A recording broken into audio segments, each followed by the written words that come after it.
Hello and welcome to Alex Ezek Television. I am, of course, Alex Ezek. I'm here with another member of the fine cast and crew of Pulp Modern Die Laughing, Ryan Shovey, one of the most involved members of the crew. Ryan, why don't you tell my audience what it is you do, who you are, etc.? Yeah, sure. Thanks for having me on here, Alec. Yeah, my name is Ryan Shovey. I have a couple of shorts actually in Pulp Modern.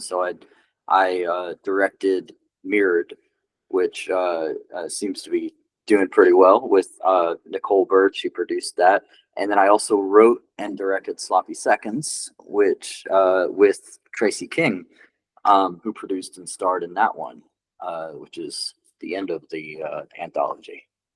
Yeah, and then on top of that, I'm a writer director. I've been making short films, especially for the past almost 20 years now. Wow, almost 20 years.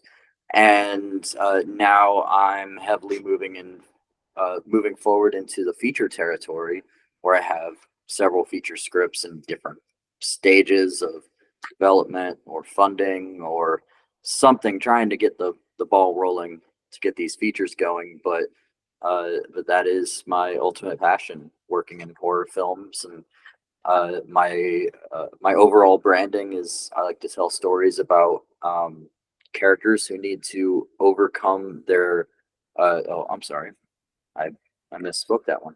Um, my branding statement essentially is, I like to tell stories about characters who need to embrace their darkness to overcome their demons. So telling really, like emotional or thought provoking horror films is kind of my bread and butter, I guess. Well, can you tell us what got you interested in the horror genre? Yeah, sure. I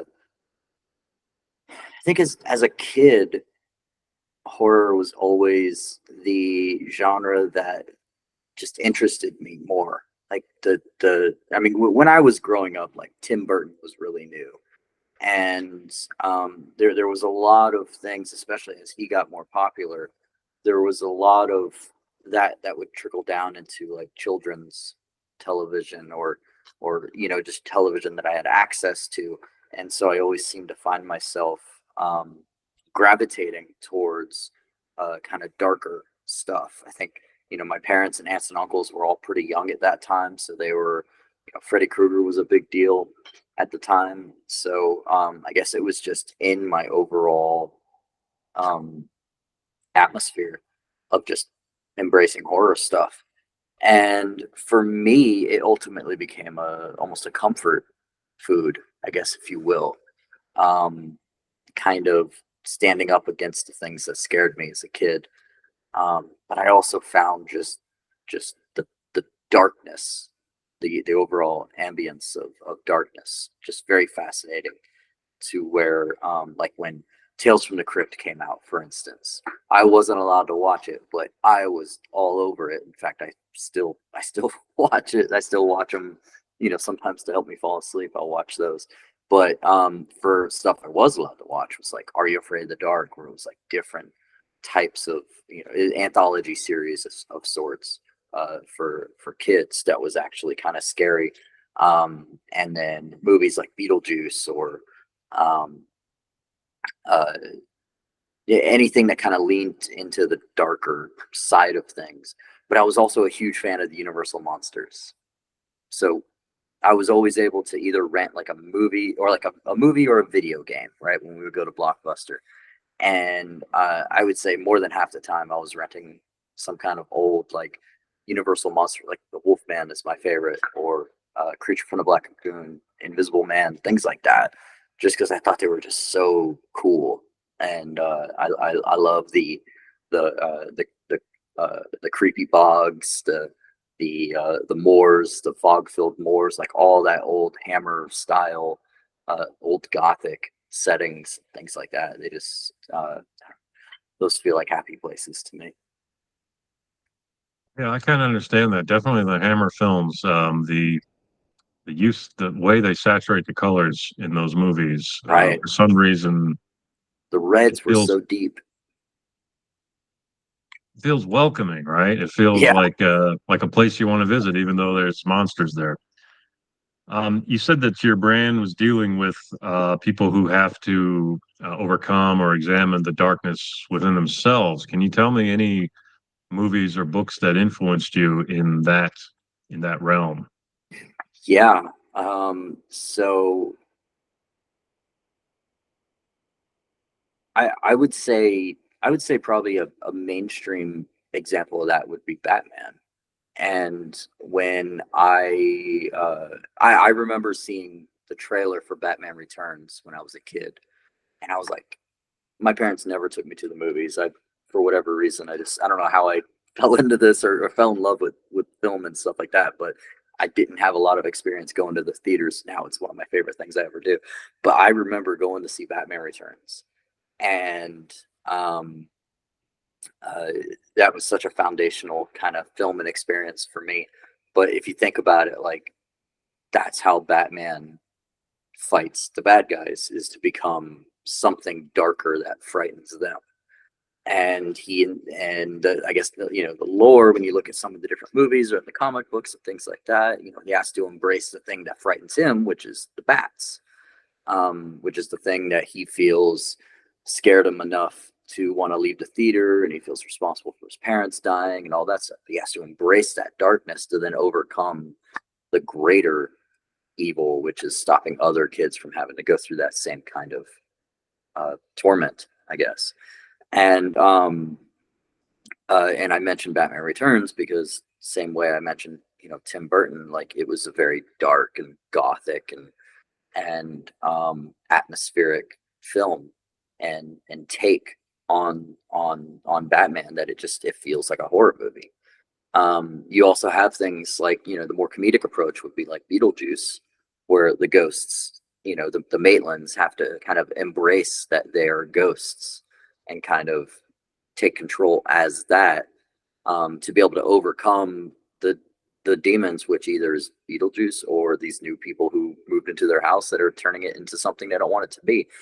And I'd say those kind of movies, I can retroactively fit my branding statement kind of into those movies. I wasn't really thinking about that at the time, but more recently, just as a way to understand myself, to understand kind of the I had to do a thing called the dark triad with a test, where it's like it evaluates how much like narcissism you have, or Machiavellianism, things like that.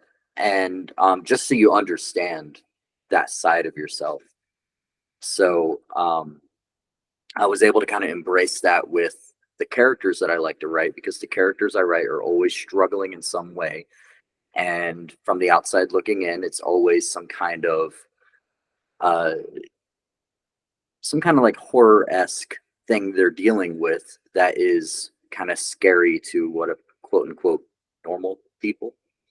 Um, and I just feel like I embrace that.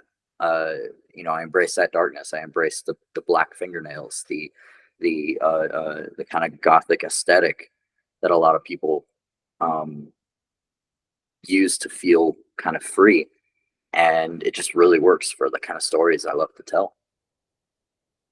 Well, that leads us nicely into Mirrored, which I believe is exactly that kind of story. Can you tell us a little bit about how that came to be? Yeah, for sure. Mirrored came about.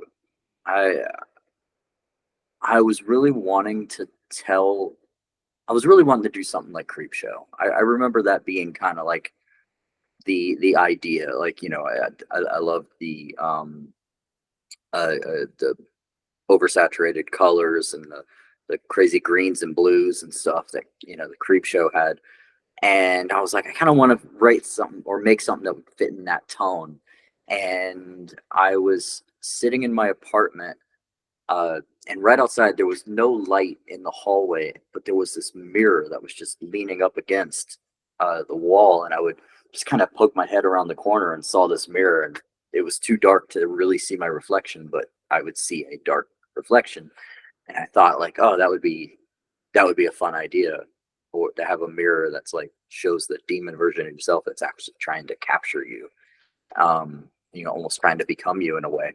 And that was at the time where I was making films with Nicole Bird, and I told her the idea, and she thought it was really fun, and we kind of collaborated on it a little bit, and went back and forth with the script between the two of us, and came up with this very quirky scenario that everybody seems to take very nonchalant in the world itself, which is just very humorous to me. Like the most extreme thing, you get a portal to hell mirror that shows you the deepest, darkest parts of your own humanity. And it's just so like, it's just a different model. You could have gotten a normal mirror. Who knows? Who cares? And that the kind of I guess throwaway um uh sorry, I just lost my train of thought right there. The kind of throwaway reaction to something so absurd is just very kind of funny to me. And yeah, so we ran with that. Got some actors, some actor friends that I knew that I worked with when I lived in New Orleans, and everybody seemed to be on board. And that was a really fun shoot. We did it in like a weekend and knocked it out. It's really fun. In Mirror, the protagonist, one of his issues, one of his demons, has to do with his girlfriend or maybe ex-girlfriend. We don't really know. Yeah, right. And then in the second short film that you have in Pulp Modern Die Laughing is Sloppy Seconds, which also has to deal with a bit of domestic strife. So why don't we move into that, and you can maybe tell me a little bit about how Sloppy Seconds came into being. Sure. Yeah. I think the domestic strife aspect is just based on something that I've probably dealt with. I know for for Sloppy Seconds, especially, that story came from Tracy King. And she essentially told me her story of we were just talking one day. I don't remember what it was like, but it's one of the things we do when we hang out is we just watch horror movies or just talk about different kinds of things like that. And she told me the story of what she could have done if she were to get back at her ex-husband. And as she's telling it to me and telling me about all the gruesome details and all that stuff of what she would have done, I just something clicked in my head, and I was like, that sounds like an amazing episode of Tales from the Crypt. And I had, like I mentioned earlier, like I watched that like religiously, still to this day. And I had already been thinking about like wanting to make a short that feels more like that style, even in the sense of like making it look like it was filmed in the early 90s in some way. And uh but it lended itself perfectly to that kind of pulp horror thing, because there's tons of those stories, from Tales from the Crypt and in EC Comics and stuff like that. There's tons of like cheating husbands or unfaithful partners or whatever, and it always ends in some gruesome kind of way or supernatural way of sorts. So it just felt like the perfect thing that we could do, and that was the first project that we were going to do together. So that was another one that um, again, it was a fun shoot. Everybody loved getting bloody and seeing all the mess that we had put together. But uh, yeah, as far as the domestic similarities, I never really put that together. It just feels like these characters that have to embrace this stuff. That was the darkness that they kind of had to embrace, and Mirrored, he couldn't embrace the fact that his girlfriend was leaving him, or why she was leaving him, or why he needed to kind of fix himself. And he just tried to just push everything under the rug or throw a sheet over it. Whereas in Sloppy Seconds, Janet kind of uses it to pull herself out of that despair and darkness and kind of take her own life back. Um, which I think shows the progression of, my storytelling as a filmmaker. For a new filmmaker looking to put together a short film production, Yeah. what are some what are some pieces of advice you wish you'd been told when you started? I think the biggest piece of advice I would tell somebody is to just get started and go. To not let yourself be held back by what you feel like you don't have access to. That was kind of a big thing when I got started, where I came from the school of just figuring things out, learning how to do it. Like I'm a self-taught musician as well. Like that was kind of like I didn't have somebody teaching me there or giving me permission, I would say, to be an artist. And so I sought out other people. I discovered Robert Rodriguez. I saw all his like behind the scenes things. I read his book, and I kind of figured out like, oh, maybe I can just do this. And that's the biggest thing that he says is, don't let anybody stop you. Just go do it. Don't let anybody give you permission. And I wish, as I went through film school, I wish more people would say that, would have told me that, would have said, don't be afraid to fail. Don't be afraid to make something that you uh, have the potential of being proud of, or has the potential of not going anywhere, because anything is going to be a learning experience. Um, and also don't listen to any naysayers. Like the biggest thing you can do is make a film for yourself. Don't try to do it for any set audience whatsoever. Make something that you really want to see. And I think once you figure that part out, because that's normally the biggest hurdle that I notice, especially in young filmmakers or young artists, once you figure that part out, like inside your brain, and you kind of give yourself permission to go, things like money or equipment or gear or uh, uh, services like editing and things like that, or hiring people and stuff, that just kind of comes in naturally. You find out that you don't really need it that much because your goal is to just make a thing. And nowadays we all have amazing cameras on our phones, so it's even easier than when I was a kid and I needed to go to Best Buy and buy a cheap $500 camera that was really low quality. Nowadays we have amazing things on our phones, so it really gives nobody really has an excuse anymore to just make something. But that biggest hurdle is kind of allowing yourself the permission to just do it. It's a beautiful kind of wild west getting into filmmaking, especially right now as a young filmmaker with all the new equipment opportunities we have. Right. We are. Would you say that we're in a bit of a renaissance for independent film, or maybe even a golden age? Uh, I feel like the way the studios are right now, we're kind of being forced into that renaissance. There's not a lot of green lighting happening in the studio system, so for things to be new, we are kind of required to go off on our own and do things independently. And I think having things like YouTube for almost 20 years, or even more recently things like TikTok and Instagram and stuff like that, is just giving us more outlets to put our stuff out there without having to go the whole film festival route, stuff like that, where we have better ways to find an audience now.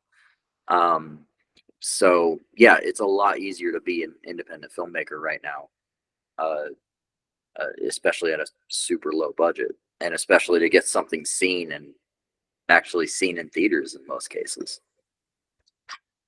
Right. But with the corporations that own everything have kind of locked mainstream pop culture down. This is a story I tell everybody. My father told me a couple of years ago. He said, "Oh, I won't watch anything that doesn't have Paramount or Universal Right. Studios in front of Yeah. it." And I said, "Well, that means you're never going to watch one of my movies." And he just shrugged. He said, he said, life is short. What would you say to someone who is somewhat who feels like, well, I don't want to take a risk watching an indie film? What would you say to somebody like that? Somebody like my dad who says, well, I'm, you know, if I see Alex Czak Productions, even though it's his own freaking last name in the production company, he's gonna be like, nah, I want to watch some, you know, some MGM or some, you know, Universal Studios stuff. Yeah, he wants Oh, to see the stars and things that are. I think a big part of that is just the trust, right? Because he's somebody who could probably trust to know that if he sees Tom Cruise, you know, in a thing, it's probably going to have good quality and it's probably going to be worth his time. Whereas low budget films, yeah, we don't have the money to put the quality out there, but I'd say in 9 times out of 10, you're going to get a better movie because that's where the artistry really comes in. You can't throw money at the problem, so you're forced to use art and story and craft. And if we didn't have things like that, then we wouldn't have people like Christopher Nolan, you know, who made his first movie for like I think $16,000, and got going, or even Robert Rodriguez, like I mentioned earlier, who made his first film for $7,000. You know, Tarantino made a really bad film for his first film and thought it was awful, so then he tore it to pieces. But it was his learning ground. You know, we have all these people who went out and just made anything they could, um, and now they're running Hollywood. Now they're running, you know, things that give us the biggest box offices that are there. So I think people should really kind of look back and understand where the people they admire or the reasonings why they would, you know, only go after something that is, you know, studio quality, like where the people came from who are making those things, and they all came from indie productions. They all came from indie film. So I think I would tell your dad to relax a little bit and give it a shot. You know, give it 30 minutes. If he doesn't like it, that's kind of the YouTube generation right now. If you don't like something, you just turn it off. Ryan, can you tell us, or are you able to tell us anything that we can expect from you in the near future? Yes. Oh, yes. Okay. So here's the biggest thing. We are currently working on a feature film called Parasomnia, and everybody can go check out parasomniathefilm.com and watch this really fun trailer that we put together for the film. Right now, we're in a fundraising stage, so I'm currently, it's the reason why I'm in a hotel room is I'm currently out of town. But once I get back into town, we are going to hit the ground running with some amazing fundraising opportunities. Like what we're flirting with the idea of doing a crowd fund, but we also have other really cool things. Like we were just talking about doing a haunted bar crawl, to where we take people around downtown Los Angeles to all these different bars that are seemingly haunted, and we're going to do it as a big team and sell tickets and stuff like that, and it's all going to be a fundraiser, you know, to help get our film going. And especially since we're going to be attending some of these horror conventions like Midsummer Scream at the end of next month. We're going to have more opportunities of just kind of meeting and greeting with fans and with potential audiences, and you know, just trying to get the people who would be really interested in seeing our film already on board. So parasomniathefilm.com, that's the big one that I'm working on right now. And then I have another film, which is a slasher film that a low budget slasher that I'm wanting to do. I don't want to talk too much about, but I will say it's like Friday the 13th and Unforgiven in really fun ways, but it's also I also really lean into the bloodshed in a very low budget 80s kind of ways. So we're working on trying to get that one fun too, but that's going to be a much lower budget than what we're trying to go for with Parasomnia.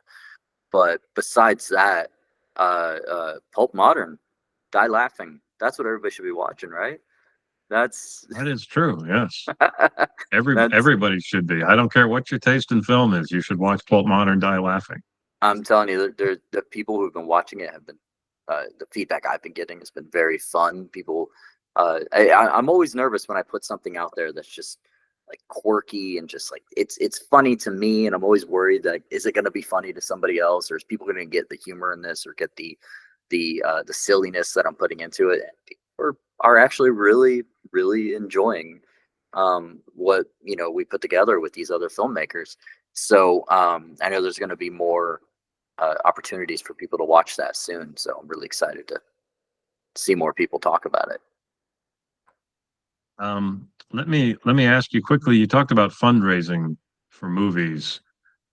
So when I started making movies about 25 years ago, Mhm. for feature films, what you did is you drew up a business plan and you took it to investors. Is that a thing anymore? Yeah, Should young filmmakers be? Yeah, that's still going on.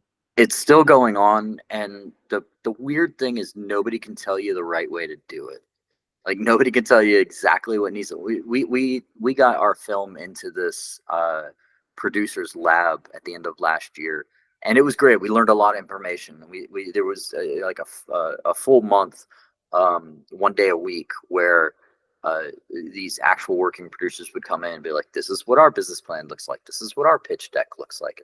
Different things like that, and every one of them was different. Every one of them said, "This is how we got funded was by doing this," and but everybody had a different like plan or a different deck or a different approach, so which tells me like there's no right way to do it, and we're still trying to figure out like we're still trying to figure out where the money is. Who do we talk to? What do we say to them? Where do we find these people? Sometimes where do we send our business plans and stuff like that too. I've had a lot where I would send out query letters and just not hear anything back, and but then I've also had situations where I literally was just striking up a conversation with a random person in the bar and they introduced me to a person who invests in movies. So having that stuff is very helpful, I think. Having a pitch deck, having a business plan, because you never know when you're going to meet somebody. But I don't know. I wish there was like a right and wrong way to do it. Like plenty of talk about how to write a screenplay or how to write a book or how to sit down and be creative or how to edit something together and all the technical things of how to use the programs or how to use the camera and all that stuff is great. But yeah, it's really hard to figure out how to find money. That is the age-old question. Okay, Ryan. Well, it's good talking to you, and hopefully we'll talk to you again in the future. Yeah, thanks, Alec. I appreciate you having me on.